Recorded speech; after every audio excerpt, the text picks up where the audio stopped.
All right. I believe we are live. Welcome back, everyone, to Speakin My Piece, hosted by Dekel Bor and presented by JazzTimes. My name is Louis Marks. I am here at the sanctified halls of Ropeadope, enjoying time with all this wonderful music.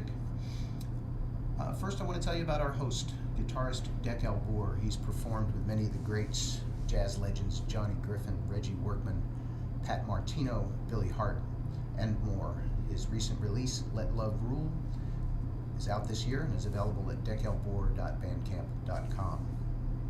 Today we have the great pleasure of connecting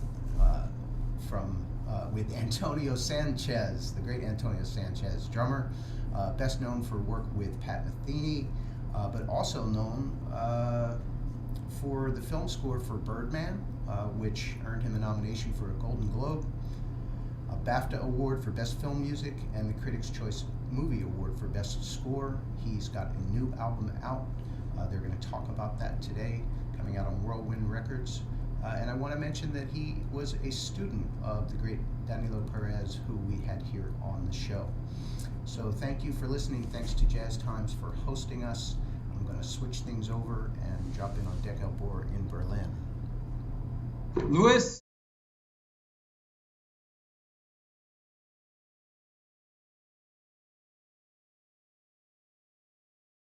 Of the first time I heard Antonio, I think that's something that a lot of people share. And it was actually with Danilo's trio in Tel Aviv with Carlos and Enriquez. Probably we're talking about at least 22, 23 years ago. Antonio was part of that amazing band that's not as well recorded as I wish it was. And we kind of kept in touch. I saw him when I just moved to New York. He was playing with everyone and everyone, and just got the gig with Pat Metheny, and that was kind of a game changer for many of us, as they went on for a string of albums that are kind of genre defying in many ways. We're gonna speak to many of his experiences with various legends, but first and foremost, Antonio, it's so great to see you. How are you? Thanks for Good. coming. How you doing, Dekel? It's been a while. It's good It's to been see a you. while, indeed. Definitely not since Tel Aviv 23 years ago, but, There you but go. it's been a while. So you have an album that just came out last week, Trio Grande. Yeah. Fantastic album. It's So thank you, man. I'm It's opening a cool bottle because, to your new album. It's evening in Berlin. oh yeah, well, salud, Prost.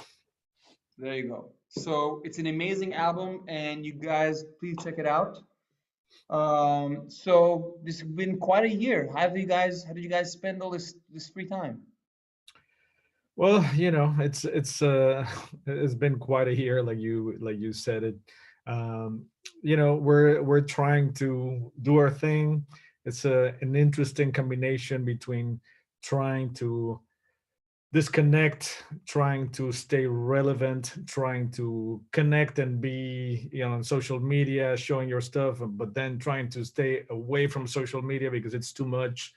But mainly staying creative, trying to, at least, because it's not easy. I've realized that a lot of the creative energy that musicians have, or artists, or human beings, um, is comes from stimuli. Going to see an amazing art piece or an art collection in a museum, going to see a great concert, going to the movies, going to hang out with people. Yeah. We don't have those things, so the inspiration has been very elusive. So been kind of trying to force myself to do things, but it has not been easy, as I guess it has not for most people. I also think that a lot of people don't talk about it as often, but when people come to see us play, they don't realize we also come to meet them, to see them, to feel them. I mean, as musicians, and being in the studio or being off stage for this long, it's a challenging situation for a creative musician, because I'm realizing there's just so much we're getting from, like, we've been rehearsing in my studio here with my trio in Berlin, but it's really not happening. I mean, You we can't did, replicate it. yeah, You just can't, and I've realized that for us, a lot of musicians, we're kind of crazy. So the moment where we get on stage and we're able to just do what we do for 2 hours without thinking about anything else and just putting our heart and soul and our body 150% into this activity in front of people, which is also a communion kind of thing. yeah, Then for us is a meditative activity, because it really clears your mind of everything else. Everything else, if you're doing it right, you should not be thinking almost at all about anything, just letting the music flow through you. And that's incredibly cleansing. And I think that's the thing that I miss the most, because like you say, I can practice all day and I'm never gonna get the same effect. That I'm committed to this thing because people are there, people paid hopefully good money to see us, and we are indebted to the audience, and we want to do a good job. So we not having that makes it feel like we're in a pressure cooker where the pressure is building and we have no relief. no release, yeah. No, it's But horrible. it's not just the fact that people are there, but we did a couple of like live streams for scholars and places like that, and we're it's the same we're the same band, and we're basically playing to a camera lens, and that was eerie to say the least. But I think in your case, I mean, you're in a couple of the bands that are probably the hardest working bands in jazz, both Migration and the Pat Metheny projects. I mean, when you guys go out, you're out a lot. I mean, Yeah. so this is Yeah. probably the first time you're home since you're 17. Oh yeah, I mean, as a matter of fact, we were in the middle of a tour when this happened. We got stuck in Argentina. We were doing an amazing. It was going to be an amazing South American tour. That Pat hadn't been there since the '90s, and I had never been to South America with him. So for me, it was going to be incredible to play in Brazil. We had played in Brazil, but we were going to play in Argentina, in Chile, in Peru, in Mexico, in Cuba. I mean, it was just going to be just a marvelous tour, and we got stuck in Argentina when everything started happening. Everything got canceled. It took us a couple of days to be able to get back home, and when we got back home, all hell broke loose. But at that moment, we all thought, "Oh, cool, we're gonna have a month off," and, Exactly. and then we're gonna Exactly. go back Exactly. I right. remember that time. Yeah. So I mean, it's just been something that we'll we'll never forget as long as we live, for sure. So let me ask you a different question about the same topic. With all this free time on your hand, could you name a couple of albums that you've been listening to as a fan that kind of kept you inspired? Yeah, I discovered this one just a few days ago, but I've been really into it. It's by an incredible African singer, Omu Sangare. Ah, yeah. Yeah, and it's called Acoustic. I mean, everything she does is it's amazing, but this one is just really beautiful, and it's also very hypnotic, but with a lot of variations and a lot of meat, and that has been beautiful, and some classical music. I always go back to classical music. I love Debussy. I was listening. I don't think a lot of people notice about you, but you were a classical music major. I mean, I remember you studying classical percussion, classical piano, and composition. Some. Well, I mean, not really classical percussion. I was not. I was never really into classical percussion because you don't get to play that much. So I was studying classical piano. That was my major, Yes, and then remember, yeah. started also composing. But back then, I was already playing drums. I started playing drums when I was 5, and I had my rock band. So I had like this Clark Kent Superman kind of thing where one group of people had no idea that I did this other thing. You And know you were also flying in gymnastics in between or something like that. I remember some story. exactly. So yeah, at the same time I was doing gymnastics. I was in the junior national team in Mexico. So I was like flying all over the place, literally between my rock bands and practicing, and then in the conservatory studying classical music, and then in the afternoon I would do gymnastics like for 4 to 6 hours every day. So it was a very intense time right before I went to Berkeley in 1993. But yeah, the classical music thing at the time, I didn't see how it was gonna be able to apply to what I do now. And now I realize how helpful it was to analyze classical composers, to look at their charts, at their scores, and analyze the forms, the motivic development, all that stuff that is basically storytelling. That's the main thing. How can you tell a story? How can you make it clear? How can you make it accessible? How can you make it interesting? And people like Mozart, like Beethoven, Bach, I mean, they could develop one thing over five movements, Yeah. and when you start realizing what they're doing and how they're twisting it around and turning it around, then you realize you can also do that in jazz. You can do that in any kind of music, because all of the things that we know as form, melody, all that stuff, comes from way back, and we have been transforming it as we go along. But I also think, just as someone that really knows your thing, is that you have a very unique way of developing the music as a drummer in a band over a really long, a really long stretch, which is probably, it's I mean it's a perfect combination with the way that Pat writes, but I think you also have a very unique way of always putting melody first. I mean, when you're playing, I can always hear you taking the melody somewhere, and Yeah, that's I mean, I started, I was not always playing that way, believe me. When I got to Berkeley and when I was fresh from Mexico, I was just, I had chops, I had no concept whatsoever, and I was just destroying the music of a bunch of bands that I was playing with,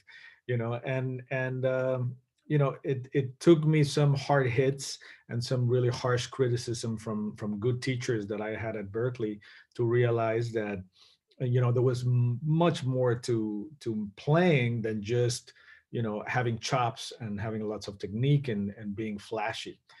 So when I started.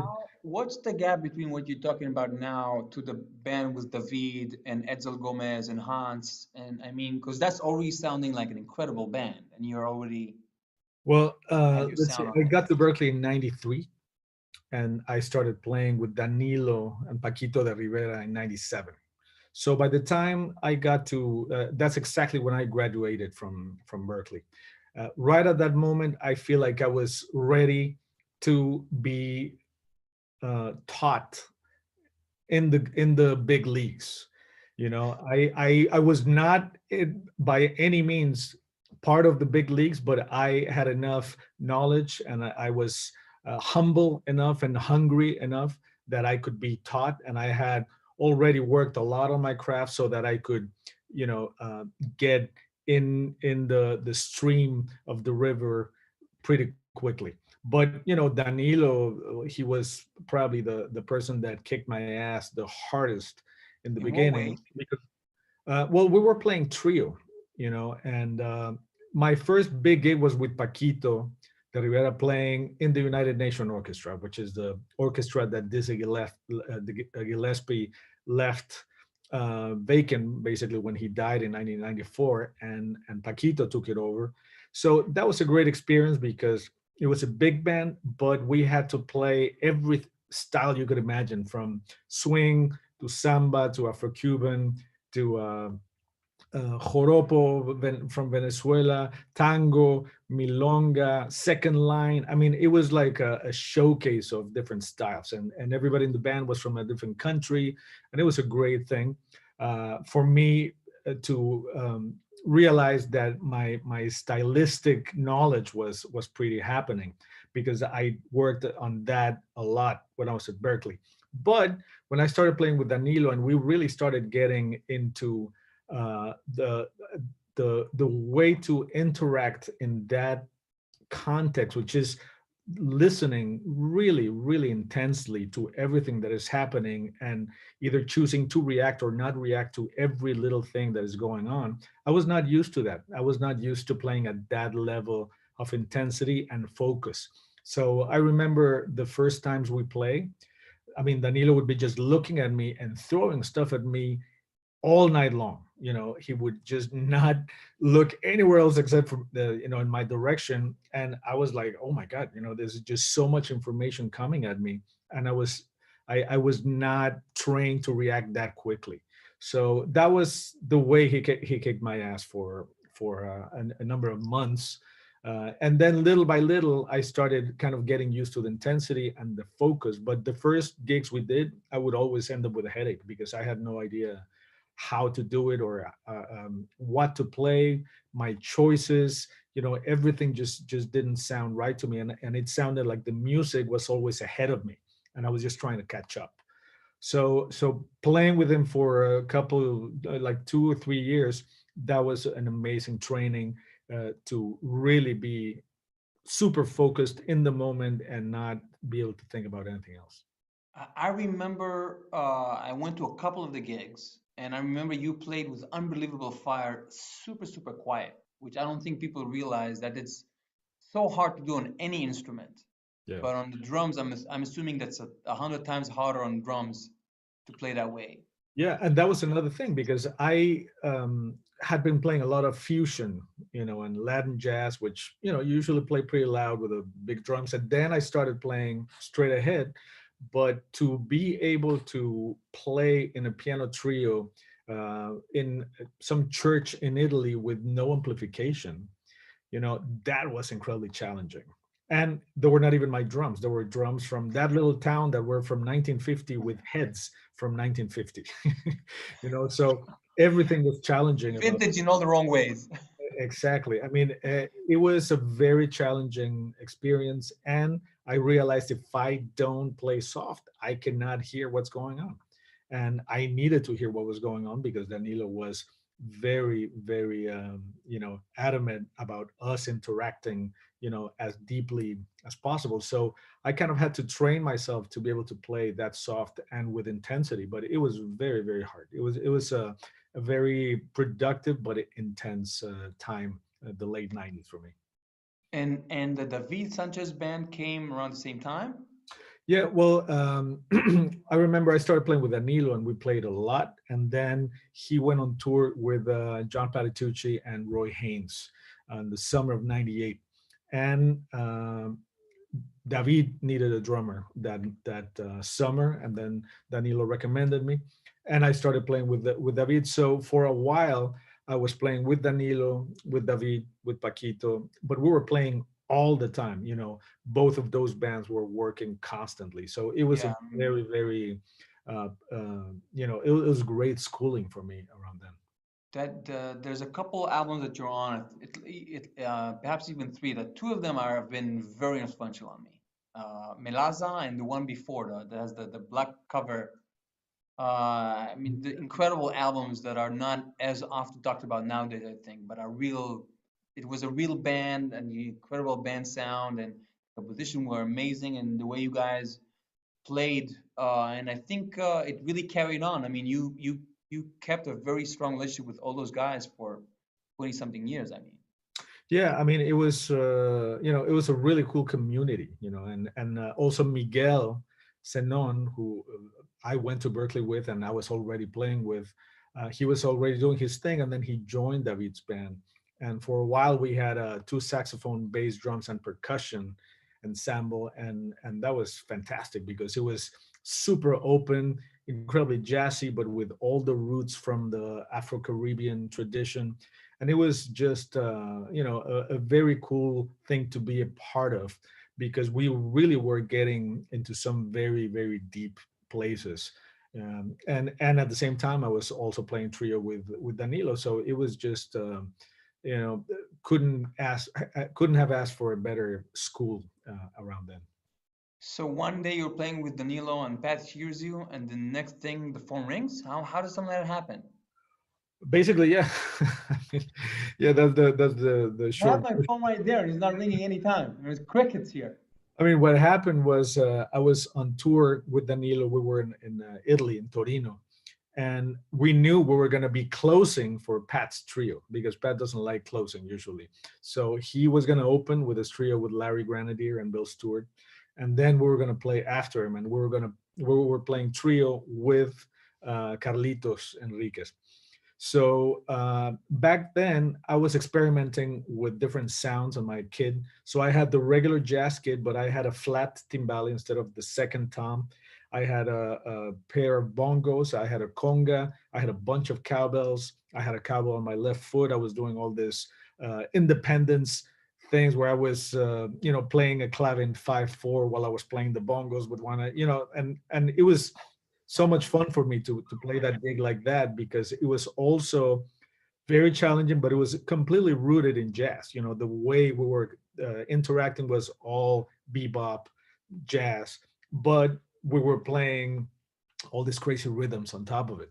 So I think that many people like me had that moment of listening to you and thinking, this cannot be, this cannot be, happening in real time. There's too many parts. well, funny you should mention that because that's exactly what happened with Pat. So the story goes that we started playing, and Pat was having dinner backstage. It was an open air stage, so he was just backstage. He could hear everything we were doing, and then the promoter, who later told me the story, Antonello Vitale, he asked Pat, "So what do you think about these guys? Do you like it?" And Pat was like, "Yeah, yeah, yeah. They sound great, but especially the way the percussion and the drums hook up is pretty amazing." And then Antonello told him, "No, but this is just a trio. There's only three guys." And then he stood up and went to the side of the stage and started checking me out. So that was the first time I kind of made an impression on him. And then that same tour, we were in London playing at the Pizza Express, and then Pat was also in London playing at the Barbican Center.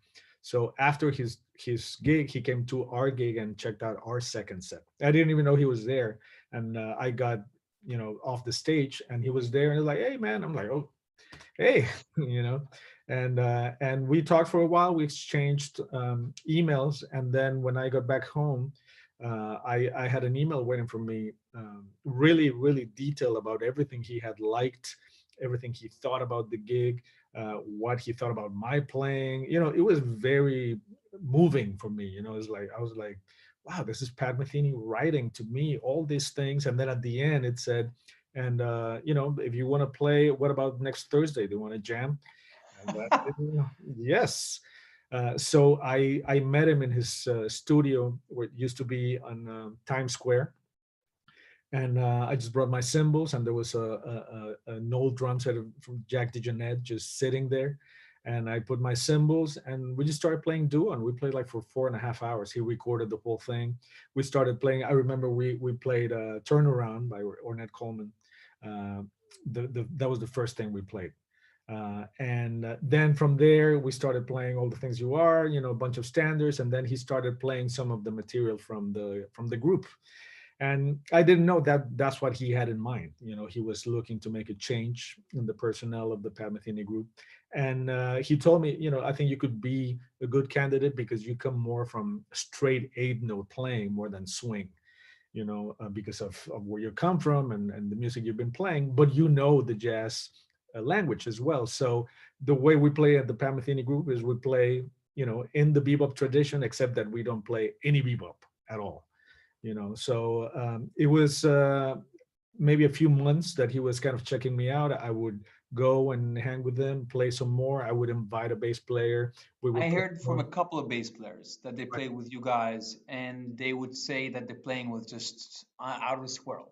I Yeah, I mean, mean, it was just so loose and so relaxed, and it was just fun. We were just playing, and then one day he called me, and Lyle Mays, rest in peace. We miss Lyle so much, and Steve Rodby was there, and then we played some of the tunes from the Metheny group with sequences with a computer, just to see how well I could do that as well. And then he kept me guessing for a couple more months. I was going crazy because I was so close, and I could taste it. This thing that was going to change my life yeah, completely absolutely. was not confirmed. So I remember one time we were again playing duo, and I asked him, so man, have you been thinking about that the thing? I need to know where this is going. Exactly. And he said, oh yeah, I've been thinking about it a lot. And that's it. That's it, huh? Yeah, so he tortured me for a little bit, and then a couple of weeks later he called me, and I went to the rehearsal space, and he said, look, I think you could be the guy, so if you want the gig, it's yours. And I was like, man, thank you. Unbelievable. This is So I'm thinking that about a year later, I'm at the Beacon with my friends. We come to see you backstage. Your mom was there. I mean, I think it was the first tour of the speaking of now. Speaking of Now. I mean, the entire city of New York was kind of there to root for you. I remember everyone was there, Yeah, and I mean, it has to be in a magical moment. I mean, yeah, it was crazy because I had been playing halls, jazz clubs, but at that point still the Pat Metheny group was big, and they had a huge production. It was kind of like a rock production with a crew and lights and this huge PA, and I was just like amazed to be in the middle of all that stuff with people that I've been hearing for years and in records and seen videos of them. So to be in part of that and that moment was just an unforgettable experience. And also my mom was there, yeah, uh, I remember that. which she also had been hearing me playing for years, but in little jazz clubs and all the different situations, and to see that, she was blown away as well. So what is it? What do you need to switch in your mind in order to play with from a small club in Torino with Danilo, with no PA, to playing all those 5,000, 8,000 people a night? I mean, what does it what does it what does it need from a drummer? Well, it was, playing a trio, it was kind of like driving a Porsche. And then playing with this band was like kind of driving a train, where I was responsible for all these things that were happening. We were playing to sequences, and I had to kind of make it all come together. But also, keeping it with the lightness of jazz and bebop at the same time, but with rock volume. So that was one of the hardest things for me, because I had been playing in very soft situations, and I was used to having very light touch, and all of a sudden we were playing very, very, very loud. I mean, Pat had 10 monitors just for himself, 10 monitors. So, and he was right next to me.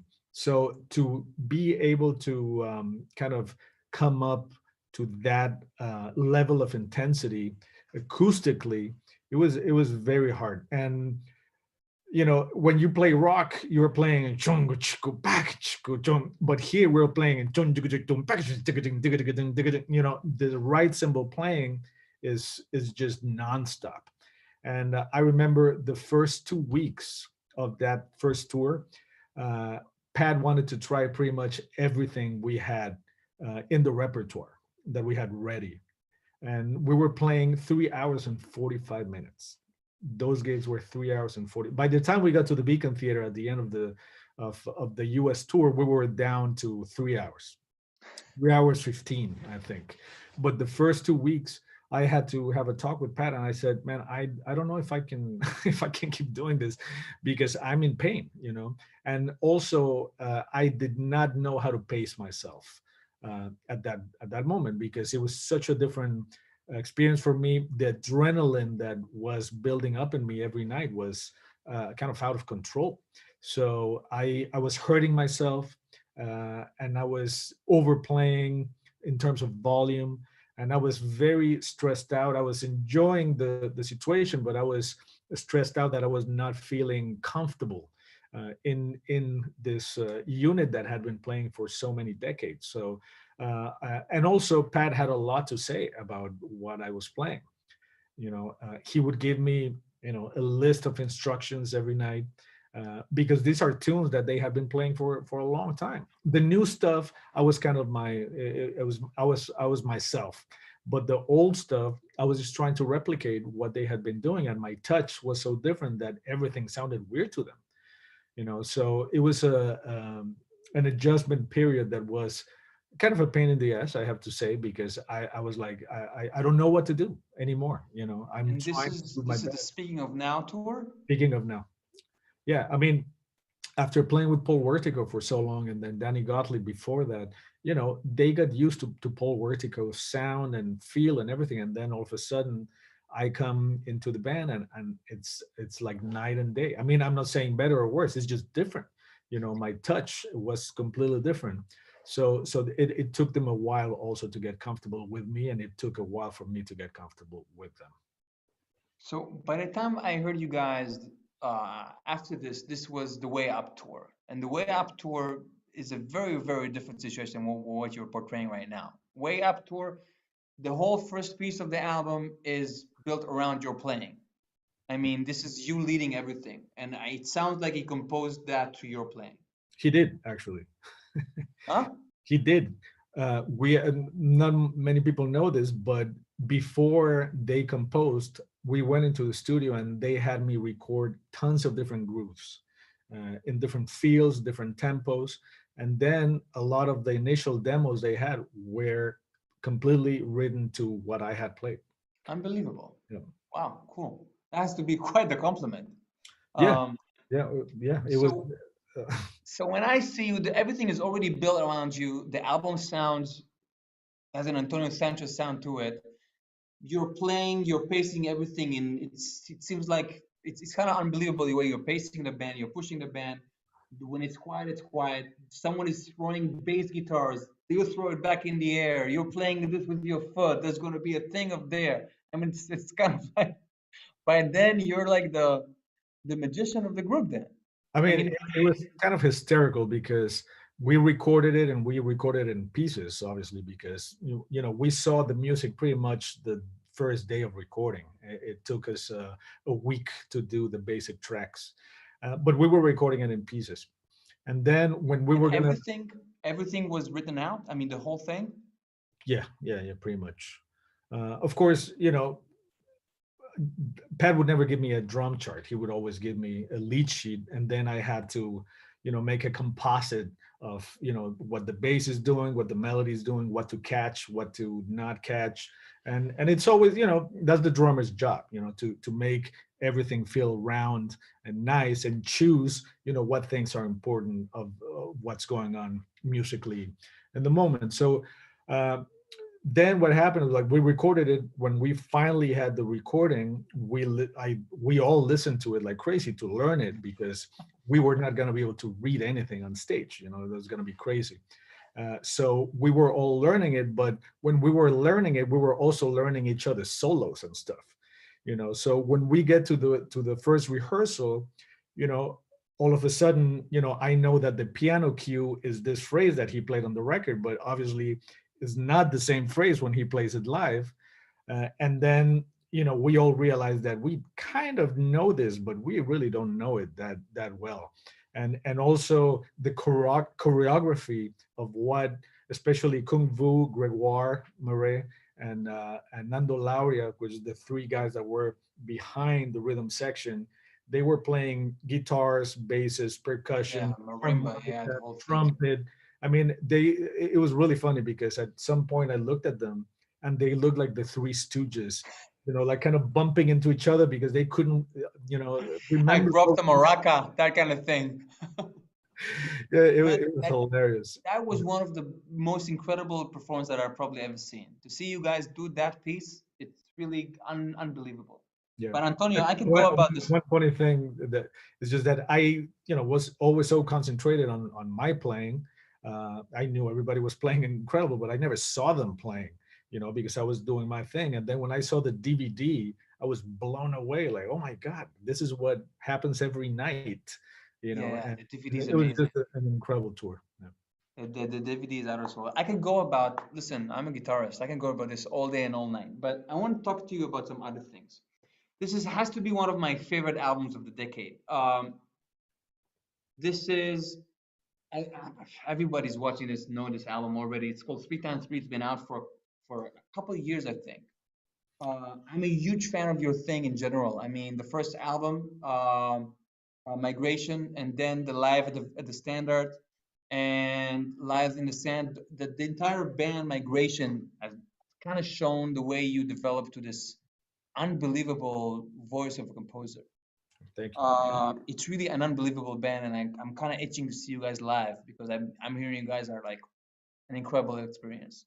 But in the midst of all of that, and that has to be a lot to do just to get that whole thing going. You basically got together with some of my heroes and most, the incredible figures of our, lifetime, and you found a way to compose music that sound like your voice, coupled to the, I don't want to say guest because it's almost sound like it's a band. I mean, your hookup with Mello is unbelievable for a few reasons. I mean, the first is you guys have just, some people in jazz, like, I don't know, Jim Hall. Their greatness is their greatness, but you guys have this agility of mind that is just so quick and so well suited for each other. Not very different than what you had with Brecker. I mean, it just seems like a very, very natural fit, but as opposed to the thing that you have with Brecker or with Korea, you guys, everything is legato, everything is singing, and you really, the way you wrote for the way he plays is really kind of unbelievable. Okay. So anything you want to talk about those bands is, it's a trio with Lovano and Patitucci, is a trio with McBride that you've been touring, for years with Pat, and Schofield, which brings a whole new sound to your thing as a rhythm section. And it's your guy, Brewer and Meldown. So what was the experience like? Well, around that time, I was about to put out a record with Migration, was called the Meridian Suite, which I kind of wanted to make my version of the Way Up, a through composed thing that lasted the whole record, where I would be able to tell a story over an hour instead of little stories that lasted 8 to 10 minutes. So that was a great experience, and that took a lot out of me to write that music and to be playing it and rehearsing it. I was also having some health issues at the time. I had some weird pains in my back that would not allow me to sleep more than a couple hours at night, and I Oh, was just a wreck for a while. And but I had this thing. I always thought that someone in your shape that comes with, I thought that the shapeness come with perfect health. I mean, you're kind of ruining a myth for me. Well, the thing is, because I did gymnastics for so long, I really messed my body up in many ways, because gymnastics is probably the worst thing you can do to your Oh, I body didn't know this. if you do it 4 to 6 hours a day. If you do it a little bit, it's not that bad. But I have back problems, I have ankle problems, all my fingers, I mean, all kinds of problems. But the thing is, I was about to undertake 3 times 3, and I was having all this issues at the same time, and I was like, man, I don't know if this is a good idea, but I was like, man, it's going to be such an incredible experience that I just really want to go ahead with it. So the idea behind it was that I wanted to call on some of my idols uh, that I haven't been able to play so much over the years. I had played with Schofield a little bit. I had played with Lovano, with Charlie Hayden a little bit. Oh, right, had- right. The Sun Project. yeah, exactly. With Schofield, I did a couple of things with Gary I would Burton. assume that if I'm putting you and Scofield in a room, you guys are just cracking jokes. There's no playing. I Yeah. mean, So, and McBride, that's the end of the story. oh yeah, well, imagine, like you said, with Christian, I have been playing quite a bit, but I thought, man, if I could get Christian and Sco, which are two of the grooviest people and Yeah. musicians on the planet, I think that's going to be something very interesting to do. And then Lovano and Patitucci, which are two of the most soulful cats on the planet that Yeah. have huge sounds, and the Italian thing is like right Yeah, I there. knew you were going to say that. Yeah, and then Matt is, like you say, is my guy. He has been playing with Migration for a long time, and he's one of the baddest bass players on the Yeah. planet. And Brad was always somebody that I wanted to play with, and it had been eluding us there had been chances, but I hadn't been able to make it. He hadn't been able to make it. Blah blah blah. So I said, man, I really wanna play with him and put something on tape. So the idea was to have two original tunes for each trio, and for me to arrange one standard. Standard, yeah. That's why it was going to be three times, three trios, and then three tunes Tunes, yeah. each. So I think the first one I started arranging was Nardis for Brad and Matt, which, I had this old arrangement of Nardis that was in a slow seven. And it always, it was cool to play sometimes, but not always. So I started kind of working off of that. I sped it up and I was like, oh man, this is so much, nicer to for me at least to play in this tempo. And then I wrote a pretty complex tune for the piano, which is called Constellations, Constellations, yeah. I first love it. tune of the record. And when I proposed this to everybody, I said, what I would like to do is write some simple material so that we can go in the studio. We don't need to rehearse. We can just hit and not worry about anything. And it was kind of true for most of for the for the three trios, except for Brad's part of the project, because Constellation was very involved. It had tons of sections and a very fast melody. And I remember I sent him the chart, and he was like, "Dude, you said it was gonna be easy." And I said, "Man, don't worry. We're gonna do it in parts. Whatever is comfortable." So when we got into the studio, okay, let's do the head first, and let's do the solos a couple of times, and then I kind of pieced it together. But it didn't matter because we really got the spirit and the personality of the Yeah. two. And Nardis was also a blast to record, and yeah, the hookup with Brad, it was just so effortless.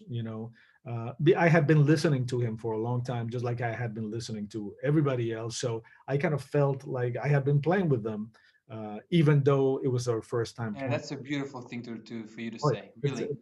it's really amazing, and Matt is such a supportive bass player that it was just heaven, musical heaven, and it was very quick. We had fun. It was not stressful. The three sessions were very fun. With Sko, I wanted to write something that sounded almost like Sko wrote it. It You know? completely does. Yeah. Yeah, so he's got such a specific thing, a specific sound that I was like, man, I wanna exploit a little bit of that, and I wrote this tune called Nooks and Crannies, which is in 5/4, and he just both Christian and Sko just completely We, destroyed it, obviously. I usually ask the guest about albums that shaped them, but with you, I basically anything I will ask is people that you work with. So that doesn't really apply in your case. But I was gonna bring this up because I think Scofield's writing. I think both this was a huge influence for me, and also loud jazz. Yeah, Loud Jazz was one of my favorites. And I really think that you captured, I mean, his thing in the most beautiful way. Yeah, so I mean, it was just such a different experience to write with those guys in mind, because you can write music all day. I can write for Migration. When I write for Migration, I have everybody's sound and abilities in mind. So it was really cool to be able to write for, man, I'm going to write something that Schofield's going to play, and Christian, I'm going to write something that Brad is going to play, that was something that Lovano and Poritucci are going to play. So I was able to channel their, at least in my point of view, their personalities, and just bring stuff that was going to be not too complex, but that everybody was going to be able to imprint their signature sound on. I think it's an amazing album. It's already been too well advertised, but we're giving one away, courtesy of Camp Jazz. So anyone who's sharing the episode, it's an amazing album. It's a chance for you to get it, but get it regardless. And I think it's also in a line of projects that you release, like the Live at the Standard or the first Migration album, that really showcase. I mean, there's something about being in the moment that I think it's a big thing of who you are. I mean, you have a very, very, very strong presence of everything you're playing. I feel like you're playing it for the first time, which I think is amazing. And it really comes out on this album. So I want to ask you about some other albums. Sure. So The first that I want to get to, I'm going to try to paste this. So let's talk about these two. You work with Chick Corea a lot. I want to talk about these two albums. The trio is because I mean, you're one of the only guys that he chose to record trio with, for Dr. Joe. And Light as a Feather, I think this is an album that all of us kind of grew up on. Right. And I think that I hear a lot of correlation with your band, even if it's the instrumentation, the way that the way you manage composing and improvisation, but also you have this unbelievable forward motion to your playing that I always admired, that I think is very unique. Everything feels, it's not on top, but it's always moving forward. And anything you want to say about that would be beautiful. Well, actually, that's been one of the things that I've been fighting the most my whole life I'll is take it away. Don't just send it my way. I'll take it. I'm just gonna level with you, man. Because we all have tendencies, right? So some people play behind, some people play on top. Sometimes it makes me uncomfortable when I hear how the amount of forward motion that I put sometimes on the music, and I have to consciously try to pull back constantly, and where I get to a point where it's acceptable to me, but my tendency is to just push push push, and it's always been a struggle for me, to be able to put it right where think it should be, more than where it goes naturally. So that's been something that I still working on, nowadays, to place the beats in the right places, where. That's unbelievable. I mean, what does rhythm or time or feel look like from spending 40 years on stage to when you just started playing drums with your rock band as a 5-year-old? I mean, what seems different and what seems the same? Well, that's always been, like I said, kind of a problem for me. Even when I used to play in my rock bands, like John Bonham was one of my favorite rock Yeah. drummers, is one of my favorite rock drummers, and he is so laid back. There's so much air in between his notes. I was never able to do that naturally. I would be able to do it if I really thought about it, and I made adjustments, but it's not something that happened whenever I would sit down and play. So I it was think it I was think something it that I had also to has think to about. do with a generational thing. Uh, Could I, be. I got to play a lot with Charlie Persip and with Billy Hart, and their beat. I mean, it's like I can go to lunch between the hits, Yeah. and I really I have to just take my playing and kind of put it on the right symbol. Otherwise, this will never work. And it's not natural in any way. I think it's also, if we consider the way that the world is moving so much faster now. I mean, hopefully we are part of our own generation in the best way. Yeah. But to be honest, as a listener, as a fan, to listen to music that you're playing on, I can just it takes you places. I mean, it's amazing to hear that you have a thing with it, but as a fan, that's kind of priceless. Well, thank you. I mean, one of the things that I always want to make sure happens is that something happens. I just hate uh, gigs where it's just kind of flat. I really like drama. I like peaks and valleys. I like the element of surprise. So as a drummer, you have a lot of power over the band, and I like to exploit those. Qualities that the drum set has, where you can shape the music in many many different ways in a heartbeat. In terms of volume, intensity, dynamics, all those things are things that I'm constantly trying to maneuver around to get the most juice, the most drama out of any piece of music. Especially if you're playing live, and you have an audience in front of you, and the adrenaline is flowing, and you also want the adrenaline to flow through the audience as well.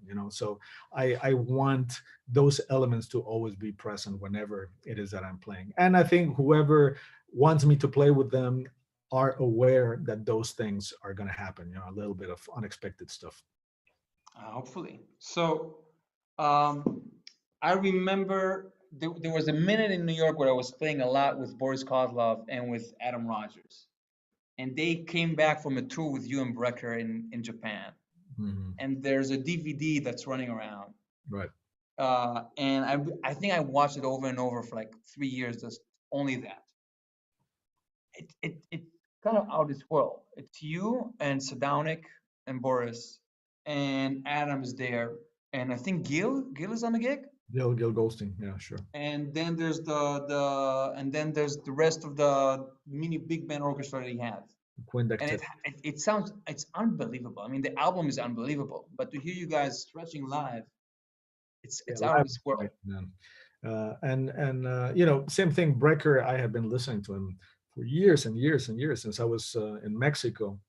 So to all of a sudden be playing, and that sound is coming from across the room. Yeah, You that know, has to be and you're unbelievable. interacting, and then all of a sudden you play something, and then he reacts. It's like mind blowing, you know, after having listened to somebody and being so influenced by a sound for so long. So one of the greatest things that ever happened with Brecker was that he really started enjoying playing duo with me. Brexterity, I think Brexterity opens with you guys. Exactly.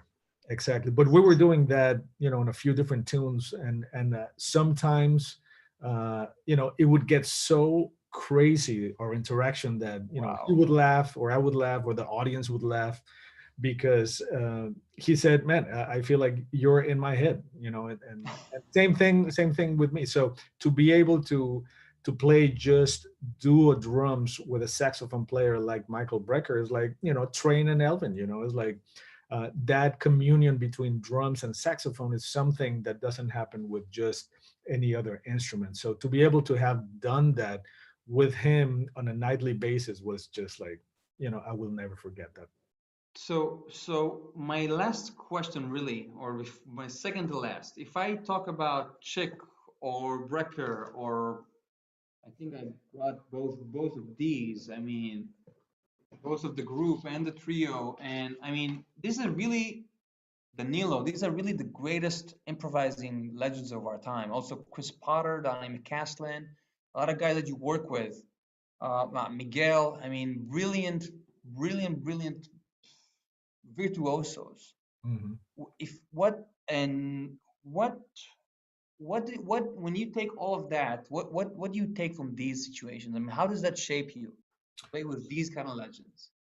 You know, the main thing that really happened in my psyche and in my playing and in my personality was to realize the importance of storytelling, uh, to realize the importance of building, you know, words into sentences, and then sentences into paragraphs, and then paragraphs into pages, and then pages into a story, you know. So I'm a big fan of movies. I'm a little bit of a film buff, so to be able to kind of compare how you would improvise, you know, as if you were comparing it to a movie or a book, you know, how are they shaping the story? How is the editing? How is the peaks and the valleys of the story? Because you could have a great story and then completely tell it the wrong way. So you can have a decent story, but if you tell it the right way, it can be absolutely thrilling. So I think what I learned the most from all of these incredible musicians that you just mentioned, that I try to apply now as a drummer and as a composer, is that, you know, storytelling, to engage the audience in a way that is going to be reachable. Is I don't never want to leave the audience behind. Like, I'm gonna play my thing, and you know, if you guys like it, fine. If not, screw you. You know, that to me is something that jazz musicians, certain jazz musicians, tend to do. I think, like, I'm so amazing that you must understand what I'm doing. And I think one of the greatest things that I learned from Pat was that even if he had really complex music, he would throw the audience a rope, and that would usually be the melody. You know, you could be singing a melody that is in 17/4 and not know that is in 17/4, Yeah. because it's just a beautifully crafted piece of music, and the melody is very clear. So I always try to apply that to my playing, to my writing, to not leave the audience behind, to make it accessible, but not make it dumb, not to dumb it down, not to underestimate the audience, saying, "Oh, these people are not going to understand what I do unless I make it dumb." I know people have the capacity to go with you on whatever trip you are trying to bring them into, but you have to, give them a life vest to go with you and get head first into the water with you. So I think that's the main thing that I've learned from most of these incredible musicians. Ah, this is Ant- wow, this is amazing to hear. Antonio, man, I'm so happy to do this with you. Thanks so much for coming on. Oh man, my pleasure. And stay safe. And I can't wait to see you in the real world when this is over. I I mean, know, man. enough of this. By the way, how is it going in Berlin with all this stuff? I don't really know, to be honest, because all I see is my home and my studio. Mm. And I'm working on like a couple albums at the same time. And I'm doing an album of Bach, and then I'm doing an album with a trio. So I in these kind of situations I tend to drown myself in work, Yeah. just not to be a stress ball 24/7 and drive everyone in the house crazy. But Smart man. no, but to be, to be a little on a serious note, I think this year has been an incredible reminder how life-saving music can be. I mean, everybody's kind of bitching and moaning that we don't get any royalties and there's no this and there's no that. But if I just go back to how amazing of a phenomenon music is, the fact that I can listen to it, what I'm getting from it, and it's really unbelievable. And I'm learning this all over again. And the fact that I can take a guitar and pluck it and the things come out. I mean, it's kind of miraculous. Right. And I think this year has kind of readjusted in how much I should not take this for granted. Right. Yeah, But I hate being home for this long. yeah, that's a very good point. Not take things for granted, and also uh, kind of be kind to yourself. Also, when you're in a bad spot and you are not creative and nothing's coming out, it's also understandable, and we shouldn't be too harsh on ourselves if these amazing pieces of music are not coming out at the moment. Probably That's there's going to amazing be a for me to hear from renaissance. you. I think there's going to be a renaissance, artistic renaissance after this period, Agree, yeah. and I'm looking forward to what we're going to be seeing a year from now. It's funny for me to hear you say this because I always, you always been kind of a big brother for me and a huge role model. And I always saw you as this monstrous professional that just shows up with no practice and just blows the entire arena down. So to see you, I mean, at the same time, we didn't get to it today. We might have to do a volume two, but you composed, you won an Oscar for your compositions. You're doing a couple of TV shows on the side. You're doing Migration, which is an incredible band that everybody kind of knows about now. I mean, it's amazing to see the humility you bring to it. Oh well, it's always a struggle, but we try our best. That's the thing. Antonio, it's great to see you. Stay safe, and You too, man. I hope to see you soon. Bye bye. Take care. Bye bye.